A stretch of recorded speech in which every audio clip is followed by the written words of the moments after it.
சிவா. என்ன மாமா? அட முட்டாளே, நான் என்ன புலியா? என்ன பார்த்து ஏன்டா பயப்படுற? பக்கத்துல வாடா. எதுக்கு மாமா? நான் உன்னை கேக்குறேன், அதுக்கு பதில் சொல்றியா? மேல என்ன இருக்கு? பூமி. ஓ, கீழே என்ன இருக்கு? ஆகாயம். சரி, இப்ப நான் இன்னொரு கேள்வி கேக்குறேன். 2 + 2 எத்தனைன்னு சொல்லு. 6. ஆஹா, உன்னை நான் நல்ல அறிவாளியா வளர்த்துட்டேன்டா. என் கேள்விக்கெல்லாம் கரெக்டா நீ பதில் சொல்லிட்ட. ரைட். அடுத்ததா நான் உனக்கு சக்தி இருக்குதான்னு டெஸ்ட் பண்றேன். இந்த நாய்க்குட்டியை நீ சவுக்கால அடிக்கணும். அடி. வேண்டாம் மாமா, சவுக்கால அடிச்சா நாய்க்குட்டிக்கு வலிக்கும் இல்ல.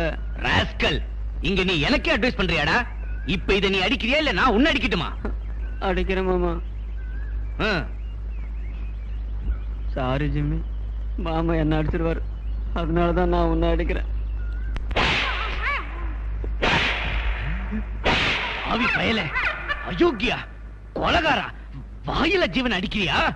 உன்ன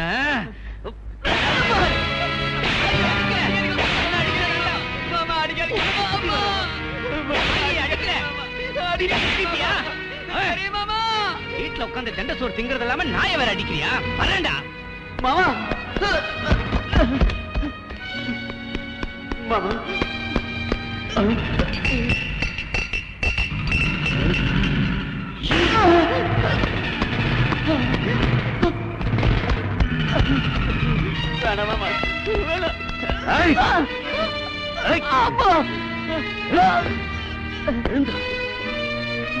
தாய் கூட்டு பயல, தடிமாடு மாதிரி வந்து மோதி நான் குடிக்க இருந்த பிராந்திய கீழே கொட்டிட்டா. ஒரு சொட்டு பிராந்தி கீழே சிந்தினாலும் நான் பொறுத்துக்க மாட்டேன்டா உதவாக்கிற ராஸ்கல்.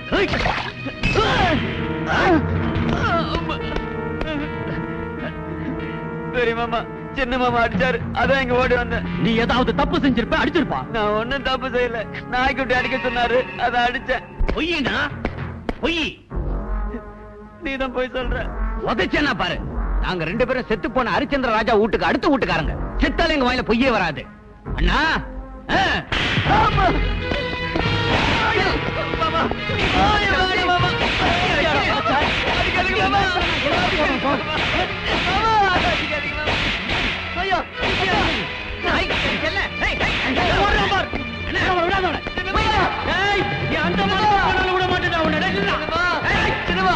சின்னமா, 2 மாமா சேர்ந்து என்ன அடிக்கிறாங்க. சின்னமா, அடிக்க வேண்டாம்னு சொல்லுங்க. சின்னமா, நீ ஏதாவது தப்பு செஞ்சிருப்ப, அதனாலதான் உன்னை அடிக்கிறாங்க. தங்கச்சி, இந்த பையன் சாதாரண பையன் இல்லம்மா.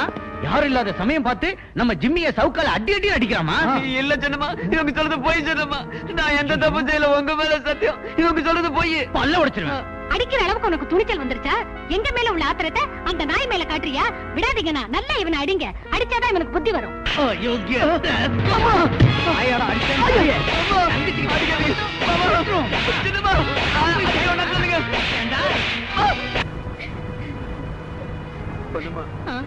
அப்பா ஏன் என்ன காப்பாத்தல?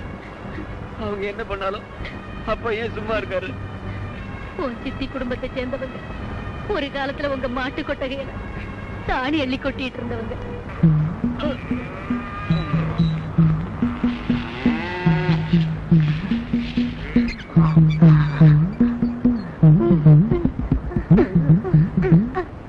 அவங்க பொல்லாதவங்க. உங்க அம்மா உன்னை பெத்துட்டு செத்ததுக்கு அப்புறம் நான் சொந்த வேலையா என் ஊருக்கு போயிருந்த நேரத்துல உன் சின்னம்மா உனக்கு ஆயாவா இந்த வீட்டுக்கு வந்தா. தண்டச்சுக்கிட்டு இங்கே உட்கார்ந்து இருந்தா ஒரு வேலை நடக்காது. நம்ம எஸ்டேட்டை லீஸுக்கு எடுத்திருக்காங்களே, அவங்க வந்திருக்காங்க. இந்த கோட்டை மாட்டிக்கிட்டு சீக்கிரம் வாங்க.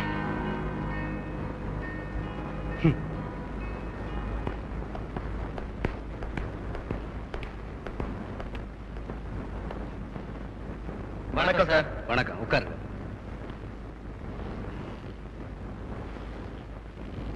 இந்தாங்க, இதுல 8 லட்சம் ரூபாய் இருக்கு. நம்ம டீ எஸ்டேட் பிசினஸ் நல்லா நடக்குதுல்ல? நல்லா நடந்துகிட்டு இருக்கு. நாங்களே குத்தகையை கண்டினியூ பண்ணலாம்னு முடிவு பண்ணிருக்கோம். இன்னும் 4 நாள் கழிச்சு மறுபடியும் மீட் பண்றோம். அப்ப நாங்க வரோம் சார். போயிட்டு வாங்க.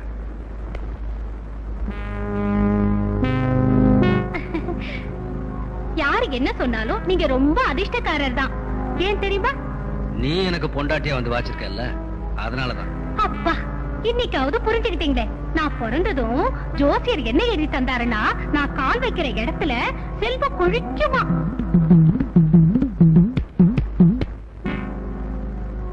என்னங்க, எனக்கு 2 லட்சம் ரூபாய் தரீங்களா?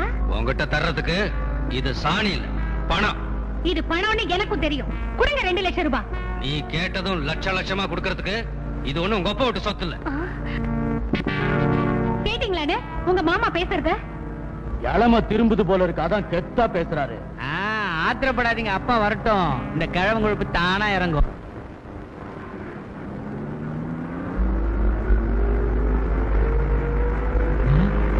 வண்டி அப்படி அமைக்க வாசி. நிறுத்து. நான் சொல்ற வரைக்கும் பின்னாலே ஊத்தின்னு போ. நிறுத்தக்கூடாது, ஜாட்டியாலே அடிப்பேன். போய் நேரு. அப்படியே போ.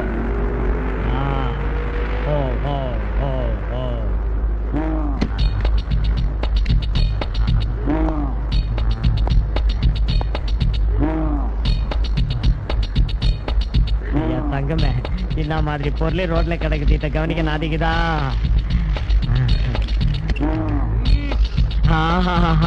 என்ன வாசனை! எல்லாரும் கஸ்தூரி வாசனை தான் டக்கரு, கஸ்தூரி வாசனை தான் டக்கருங்கிறாங்க. ஆனா அத்த கூட மிஞ்சிற வாசனை இந்த சாணியில தாண்டிக்குது. உரிச்சு புடுவேன் தோலை. இது நம்ம வீட்டு தெய்வம். நாம இந்த அளவுக்கு வசந்ததுக்கு இதாண்டி காரணம். இதா காரணம்? நாம இந்த அளவுக்கு வசந்ததுக்கு என் பொண்ணு தனலட்சுமி தாய காரணம்.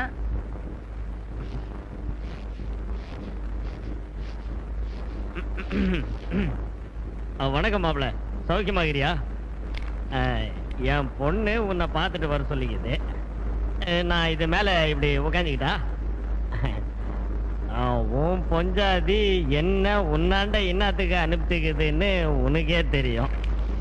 எதுக்காக அனுப்பினாலும் எனக்கு தெரியும். அதுக்கு நான் என்ன பதில் சொல்லுவேன்னு உங்களுக்கும் தெரியும். இது என்னது இது? மனசை கொஞ்சம் கட்டுப்படுத்திக்க மாப்பிள்ள. நான் கொண்டாந்த சாணி ஆணையா சொல்றேன், நான் தட்டுன வரட்டி ஆணையா சொல்றேன். நம்ம புள்ளாண்டானுங்க ரொம்ப கஷ்டத்துல இருக்கிறானுங்க. உன் மனசுக்கே என் வீட்டுக்காரிக்கு என்ன செலவாகும் தெரியும். எல்லாம் சேர்த்து ஒரு 2 லட்சம் ரூபாய் வேணும், அவ்வளவுதான். உதச்சா 32 பல்லு உதிர்ந்து போயிடும். நான் சம்பாதிச்சு வச்சிருக்கிறது உங்களை மாதிரி தண்டச்சோத்து கலந்தீங்க வாயில கொட்டுறதுக்கு இல்ல. வேற எதுல கொட்டுவேன்? இன்னும் தைரியம் இருந்தா எங்களை பார்த்து தண்ட சோறு துண்ட கழுதைங்கன்னு சொல்ற. இந்த போட்டோவை பார்த்துட்டு கொடுக்குறியான்னு சொல்லு.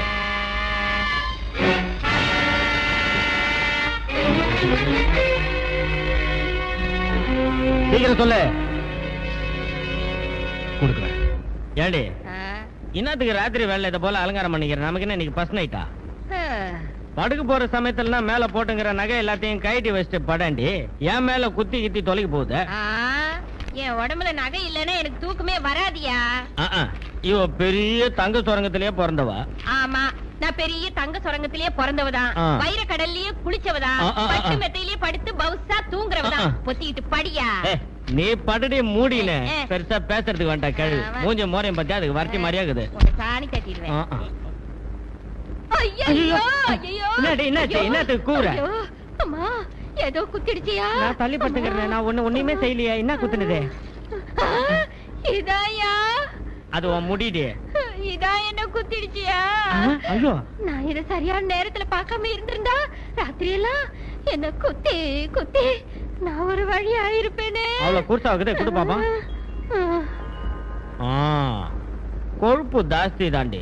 மேல போட்டுங்கிற நகைங்க உன்னை குத்தல, இந்த முடி உன்னை குத்தி புடிச்சா.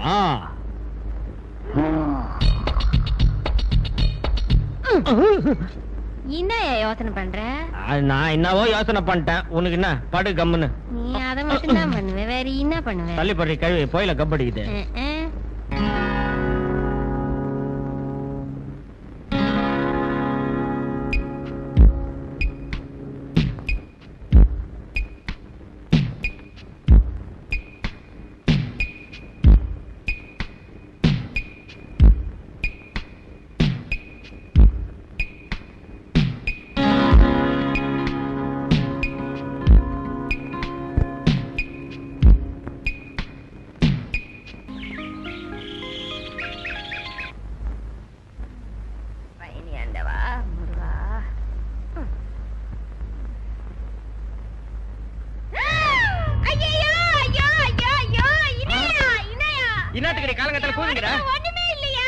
என்னடா சேலைய சுத்திக்கிற ஒண்ணு இல்லையா? ஐயோ சேலை இல்லையா நகை. நகையா? என் நகையை காணோம். ஐயோ பீரோ தட்டு கிடைக்குது. ஐயோ ஐயோ ஐயோ ஐயோ ஐயோ நகை. உள்ள இருந்த துட்டை காணோம். துட்டு காணந்துச்சு 50,000 ரூபாய். ஆமாடி. ஆமா. ஐயோ என் நகையை உன் நகை போனா போய் போதே. துட்டு காணோம். நான் பதறங்கிற நகையை பத்தி பேசிக்கிறேன். ஐயோ ஐயோ திருட திருட திருட திருட கட்ட முடிங்க. ஐயோ கோமணத்துல யாரு கட்டி நின்னுட்டு நகையை திருடுறதுக்கு சாவி தேவையில்லை. ஆனா அந்த பீரோ கதவு திறந்து கிடக்கிறத பார்த்தா அந்த திருட்டு பய டூப்ளிகேட் சாவியை தான் உபயோகப்படுத்தி இருக்கணும். வெளியில இருந்து வர்றவனுக்கு டூப்ளிகேட் சாவி எங்க இருந்து கிடைச்சிருக்கும்? சகோதரி, அந்த திருட்டு பையில கண்டுபிடிக்கிறதுக்கு உன் புத்திசாலித்தனத்தை யூஸ் பண்ண வேண்டாம். கொஞ்சம் சும்மா இரு. ஐயோ திருட்டு பை மவனே, நான் போட்டிருந்த நகையில நான் தூங்குற போய் அமிக்கிட்டியேடா. அவன நல்ல பாம்பு கொத்த. அவன் அப்பா அம்மா வாந்தி பேதி வந்து சாவ. அவன பெத்தவங்களையும் மத்தவங்களையும் யம தர்மராஜா கொத கொதன்னு கொதிக்கிற எண்ணெயில போட்டு போண்டா போண்டா. அம்மா, நீ திருடன என்ன வேணாலும் திட்டு. பாவம் அவனை பெத்தவங்களை ஏன் வாய்க்கு வந்தபடி திட்டுற? நான் என்ன நினைக்கிறேன்னா இது வீட்டு திருடன் கைவரிசையா தான் இருக்கும். போலீஸ் ஸ்டேஷனுக்கு போன் பண்ணா நாய வரவைடா. நாய் வரட்டும். அந்த நாயே அந்த திருட்டு பையில நறுக்கு. ஐயோ என் உடம்பு 36 இன்ஜெக்ஷன் எல்லாம் தாங்காது. அதாவது வெறி நாய் கடிச்சா 36 இன்ஜெக்ஷன் போடுவாங்க. போலீஸ் நாய் இருக்கு, அது கடிச்சா 86 இன்ஜெக்ஷன் போடுவாங்க. நீ ஒண்ணும் கவலைப்படாத, நான் புடிச்சிட்டு வரேன். நாயா திருடன.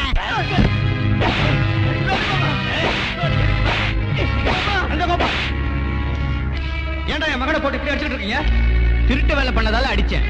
இந்த வயசுல இவனை உதைச்சி திருத்தாம போனா நாளைக்கு கொள்ளக்காரனா மாதிரி ஜெயிலுக்கே போயிடுவான் இவன். மூடுறாவாய. என் மகன் திருடனா? திருட நீதான். பகல் கொள்ளக்காரன் நீதான். ஆமா, சும்மா நிறுத்துடா. ஏன் உப்ப தின்னு உடம்பு கொடுத்த ஆத்திரத்துல கண்ணு குருடாயி ஏன் முன்னாலே என் மகனை அடிச்சு உதைச்சு விரட்ட பாக்குறீங்களாடா? என் மகன் சிவா எங்க வம்சத்தோட வாரிசு. சிவா எங்க வீட்டு குலவழக்கு, இந்த வீட்டு எஜமா.